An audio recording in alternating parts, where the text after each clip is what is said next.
हरियाणा की क्षति हुई है, एक बहुत बड़ा नेता हरियाणा की जनता ने खोया है। पूर्व गवर्नर गणेशी लाल जी का आशीर्वाद लिया और यहाँ पर जितने भी कार्यकर्ताओं से उनसे मिलना जुलना हुआ और यहाँ की जो समस्याएं हैं, किस तरीके की मूलभूत समस्याओं में क्या कोताही हो रही है, क्या नहीं हो रहा, तो उसके बारे में जायजा लेने का। मेरे बड़े भाई जिनका सदा मेरे ऊपर आशीर्वाद रहता है, हरियाणा सरकार में बड़े ही लोकप्रिय है, दूसरी बार फरीदाबाद से विधायक और दूसरी बार ही मंत्री बने हरियाणा सरकार में, राजस्व और स्थानीय निकाय मंत्री।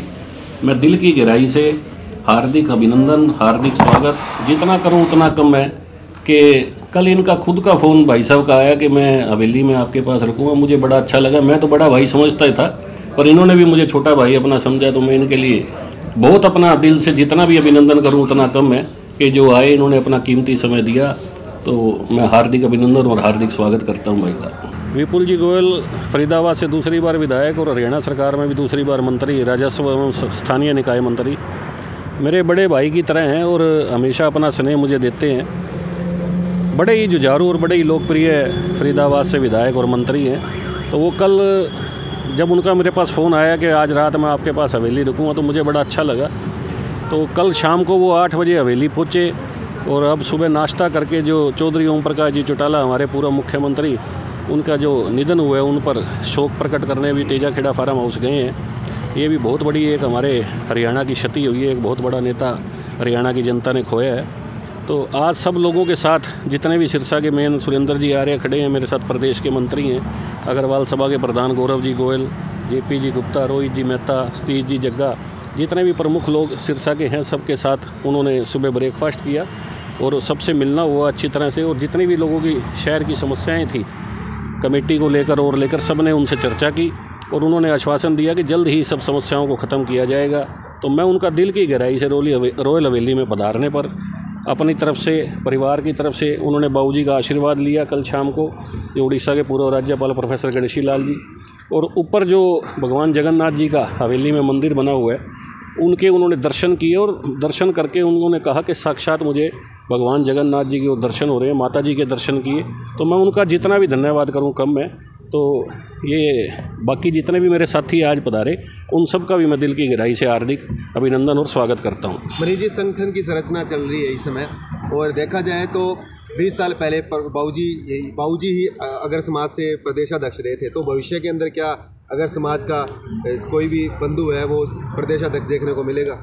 ऐसा है खुशा जी, भारतीय जनता पार्टी जो है बड़े निचले स्तर पर जो है नीचे से जो उठा हुआ कार्यकर्ता है, आज हमारे देश के जो मुख्यमंत्री है, नायाब मुख्यमंत्री, बेमिसाल मुख्यमंत्री, हरियाणा के जो पहली बार ऐसा मुख्यमंत्री मिला है जिसके चेहरे पर हमेशा मुस्कुराहट रहती है, बड़ा ज़मीन से जुड़े हुए थे जो है, उनको मुख्यमंत्री बनाया। देश का जो प्रधानमंत्री है जिन्होंने चाय के प्यालों से देश को नापा है और पूरा प्रवास पूरा किया है, सिरसा में बहुत बार वो आए गए हैं, बिल्कुल ज़मीन से जुड़े हुए ऐसे लोगों को प्रधानमंत्री के पद पर पहुँचाया है। और हम भी बड़े साधारण परिवार के, मेरे दादाजी मुनिमी का काम करते थे और बाबूजी को उड़ीसा जैसा प्रांत, 5 करोड़ की आबादी वाला प्रांत, इतना बड़ा प्रांत, उस प्रांत का राज्यपाल पार्टी ने बनाया। तो यहाँ जातिवाद और सारा ऐसा कोई नहीं है। जो काम करने वाला, बूथ का भी अध्यक्ष जो है, एक गली का भी जो अध्यक्ष, पन्ना प्रमुख भी जो है, वो भी मुख्यमंत्री तक, राज्यपाल तक और प्रधानमंत्री बन सकता है। तो इसमें जो काम करता है, जो मन से, लगन से पार्टी की नीति और रीतियों को बनाता है, उसको पार्टी ऊपर तक ले जाने का काम करती है। प्रभु शाम के तो आप भजन हमेशा सुनाते हैं मनीष जी,